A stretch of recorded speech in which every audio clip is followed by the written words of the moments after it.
Votar pra quê? Votar pra quê? Votar pra quê? Votar pra quê? Votar pra quê? Olá, aqui é Eliana Silva e este é o terceiro episódio do podcast Votar pra quê? Uma iniciativa da Redes da Maré. Para saber mais sobre os nossos projetos, segue a gente no @Redes da Maré em todas as nossas plataformas digitais. Bem-vindas, bem-vindos e bem-vindes. Estamos no terceiro episódio da nossa série de 5.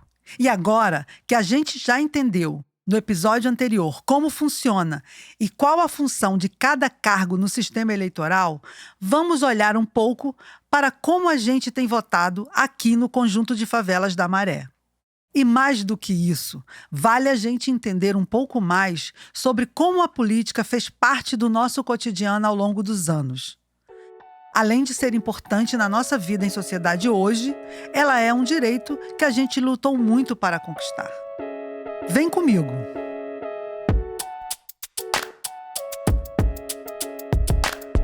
Votar pra quê? Votar pra quê? Votar pra quê? Votar pra quê? Votar pra quê? Você sabia que a Maré tem um histórico de liderança de mulheres na política? Em 1984, um coletivo com a maioria de mulheres que buscavam conquistar uma vida mais digna para moradoras e moradores de Nova Holanda criou a Chapa Rosa para concorrer às eleições para a Associação de Moradores da Nova Holanda. E a Chapa Rosa foi eleita. Eu, Eliana, era a liderança da Chapa Rosa que concorreu ao cargo de presidenta. Na época, me tornei a primeira mulher presidenta da Associação de Moradores de Nova Holanda com 22 anos. Fomos eleitas pelo voto das pessoas, moradores e moradoras, e assim deve acontecer nas eleições das associações de moradores nas favelas da Maré.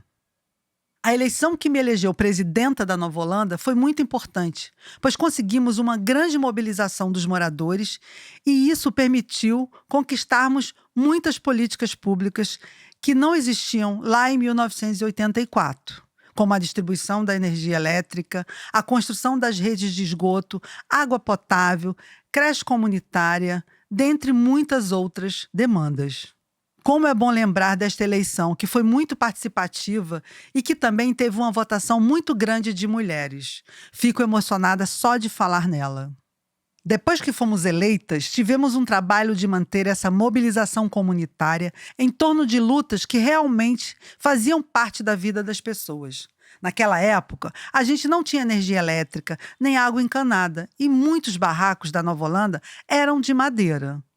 O nosso trabalho de cobrar os governos eleitos passava primeiro por uma discussão interna junto com a população, porque a gente queria mesmo entender as demandas e como a falta de energia, por exemplo, afetava a vida da população. Assim, a gente buscava envolver todo mundo na luta e essa era a nossa forma de compreender melhor a situação de cada pessoa que estava ali, construindo aquelas lutas para garantir os nossos direitos. Por isso, lembro das grandes assembleias, encontros com os moradores e as moradoras, lá na Escola Municipal Nova Holanda. Tinha muita gente participando. Já chegamos a ter 500 pessoas em uma assembleia, discutindo a falta de energia, a falta de água e o alagamento quando chovia. Às vezes, tinham tantas pessoas que precisávamos nos dividir em grupos nas salas de aula para que todos pudessem participar das discussões. Ô tempo bom! A gente estabeleceu que cada rua tivesse uma pessoa que pudesse representar todas as outras que moravam lá. A participação era grande, porque a gente divulgava, por meio desses representantes, todas as pautas discutidas nessas assembleias. Desse jeito, quando tinha algum problema, essa pessoa poderia levar o assunto para a Assembleia. E nesses encontros, a gente discutia e decidia a melhor forma de encaminhar as coisas para o poder público, ou seja, os políticos eleitos que estavam governando naquele momento. A gente costumava encaminhar as nossas lutas escrevendo um ofício, um documento oficial que falava da assembleia que fizemos, do problema que queríamos enfrentar e também fazíamos sugestões com propostas e soluções. A gente tinha uma luta muito dinâmica, com um processo de participação, comunicação e mobilização muito fortes. Nesse mesmo ano em que acontecia toda essa movimentação de votos e lutas nas favelas da Maré, aconteciam no Brasil as Diretas Já, um movimento de milhares de pessoas já no final da ditadura militar que reivindicava o direito de votar. Você sabia que as primeiras eleições diretas para presidente aconteceram em 1894? Mas naquela época só homens ricos podiam votar e mulheres e analfabetos eram proibidos. Sim, proibidos. Depois de décadas de luta, as mulheres conquistaram o direito ao voto em 1932, depois da criação do Código Eleitoral Brasileiro e da Justiça Eleitoral. Mas foi só depois da Constituição de 1988 que esse direito foi ampliado para o jeito como funciona hoje, o que efetivou o sistema democrático no Brasil. Em 1989, tivemos a primeira eleição para presidente do Brasil, feita depois de todo esse processo de redemocratização do país.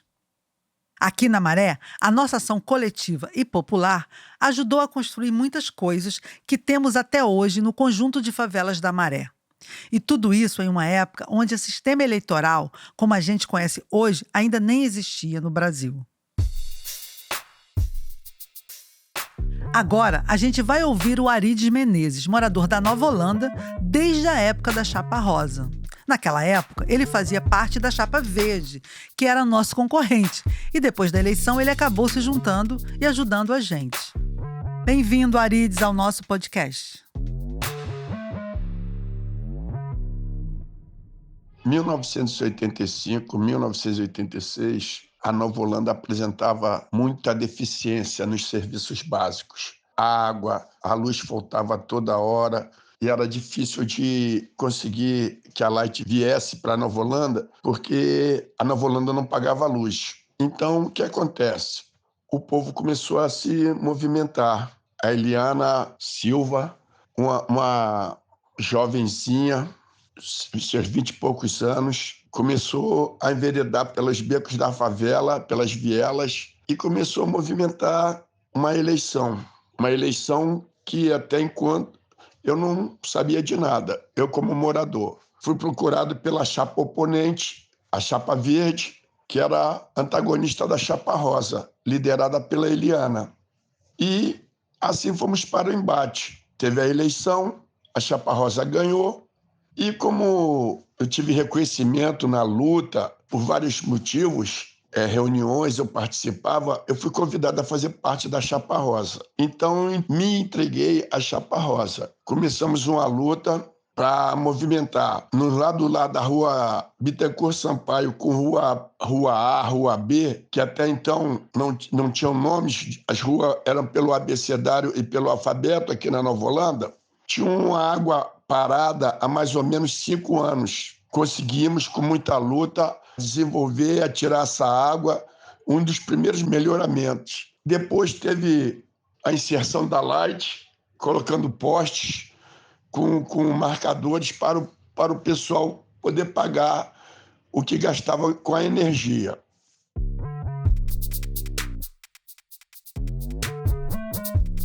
Obrigada, Arides, pelo seu relato.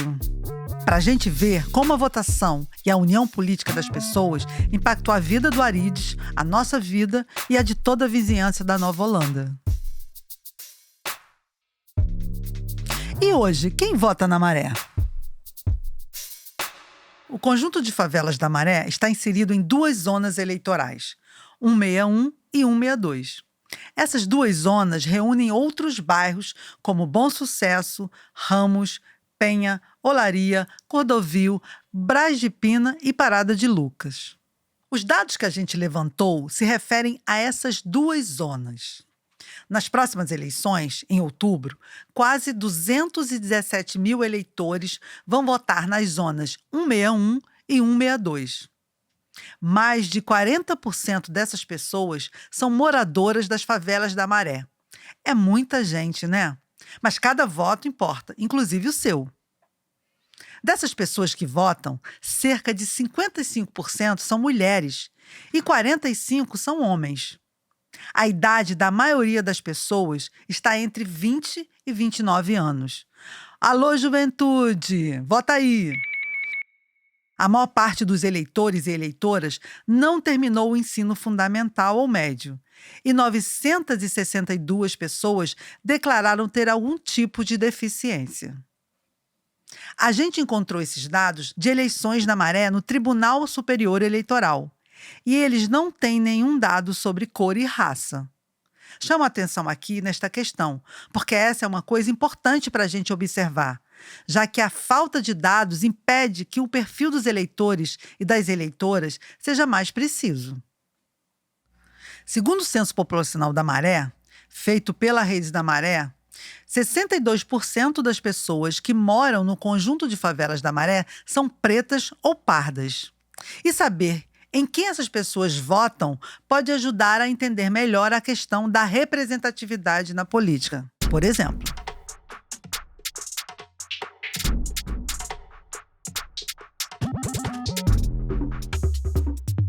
e por falar em representatividade, como a gente andou votando nas últimas eleições? Em 2018, tivemos as últimas eleições para os mesmos cargos que vamos eleger agora em outubro. Neste mesmo ano, a vereadora Marielle Franco, que morou nas favelas Conjunto Esperança e Morro do Timbal, foi brutalmente assassinada. Em 2016, a vereadora Marielle foi a 5ª candidata mais votada no Rio de Janeiro, com mais de 46.500 votos. É bastante coisa. Mas para você ter uma ideia, mesmo sendo uma pessoa de origem popular, ela recebeu mais votos em outros bairros da cidade. Essa votação nos faz pensar sobre a importância de conhecermos os candidatos em quem votar. Também sobre as dificuldades dos candidatos que de fato querem contribuir para melhorar a vida da população e serem conhecidos dos seus eleitores. Marielle foi assassinada por lutar de forma coerente por uma cidade menos violenta e mais igual para toda a população. Até o momento, não sabemos quem mandou matar Marielle, e esse crime que abala o nosso sistema democrático precisa ser esclarecido. Temos um contexto que precisamos mudar. Os moradores de favelas, historicamente, acabam votando em candidatos ou candidatas que muitas vezes não representam os seus interesses. Vivemos uma situação em que candidatos e candidatas que têm mais recursos financeiros agem numa lógica de oferecer algumas ajudas nesse período de eleição, como articular obras de melhoria de ruas, distribuição de comida e outros itens.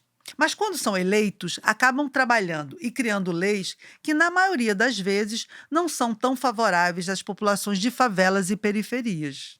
Nas últimas eleições de 2020, a gente escolheu, por exemplo, quem iria ocupar os cargos de prefeita ou prefeito, vereador ou vereadora. Você se lembra em quem você votou?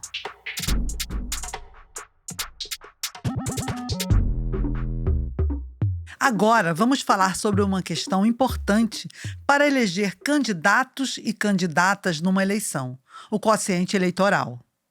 O quociente eleitoral se refere ao cálculo da distribuição de vagas de deputados e vereadores de acordo com o número de votos que um partido recebe.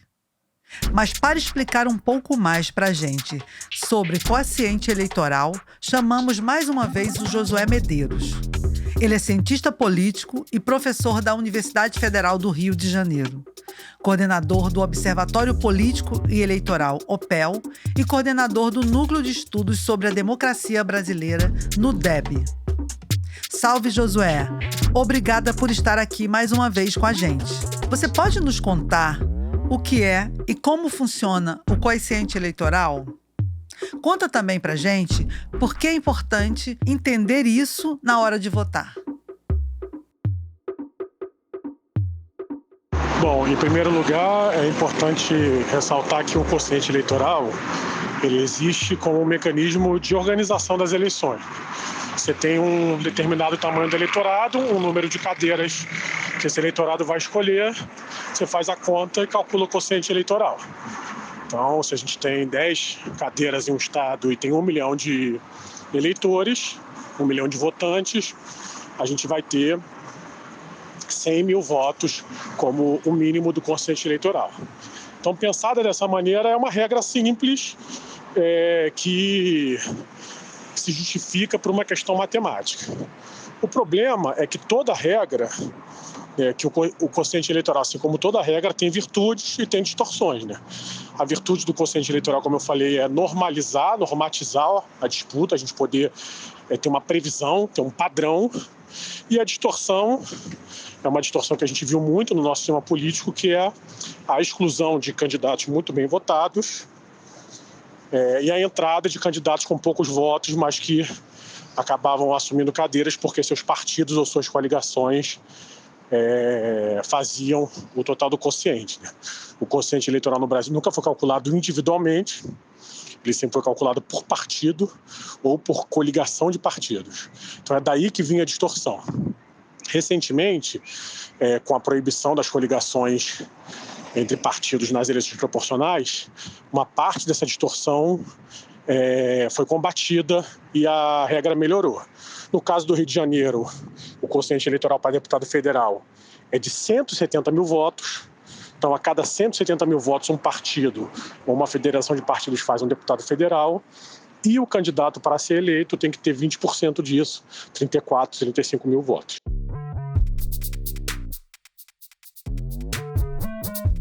Obrigada, Josué.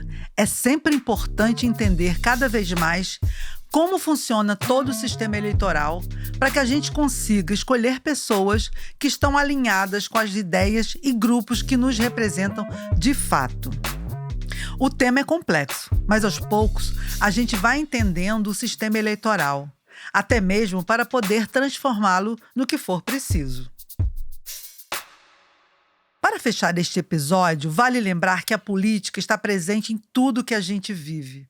Da água da torneira da nossa casa ao ônibus que a gente pega para o trabalho. E falar sobre as eleições no barzinho, no futebol, no trabalho e na nossa própria casa pode nos ajudar a nos articular melhor e ter ainda mais segurança nas nossas escolhas. O que a gente sonha para a nossa cidade passa pelo nosso voto. Pensa nisso. Votar para quê? Votar pra quê? Votar para quê? Votar pra quê? Votar pra quê? Votar pra quê? Votar para quê? Curtiu esse episódio? Então fica ligado nos próximos e não esqueça de compartilhar. Este podcast faz parte de uma série de 5 episódios para contribuir com informações apuradas e checadas para que você, moradora e morador do conjunto de favelas da Maré, se informe e vote com consciência. Ouça grátis no site da Rede da Maré, no Spotify e demais plataformas digitais. E os links com todas as fontes para a construção deste episódio estão disponíveis na descrição. Para maiores informações, dúvidas ou comentários, envie sua mensagem para podcast@redesdamaré.org.br. Obrigada e até o próximo. Este podcast foi produzido por Geisa Lino e Bia Policíquio. O roteiro e pesquisa por Guilherme Petro. A edição, Amanda Rara. A montagem e trilha sonora, Kainan Bomilca. E a locução, Eliana Silva.